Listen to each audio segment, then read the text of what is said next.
Les fameux CPG, là, les certificats de placement garanti, c'est quoi ton mindset par rapport à ça?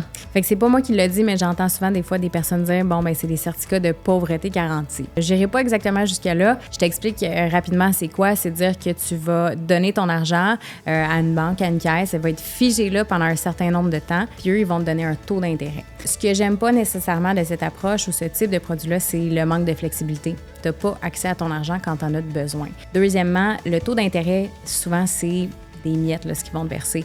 Fait que c'est pas nécessairement aussi intéressant en termes de performance. Un exemple, c'est en 2022, les taux d'intérêt ont monté. Donc, il y a beaucoup de gens qui sont venus se réfugier dans des CPG. Ils ont acheté des CPG à 4, 5, 5,5 %. Ils ont pensé faire un bon move.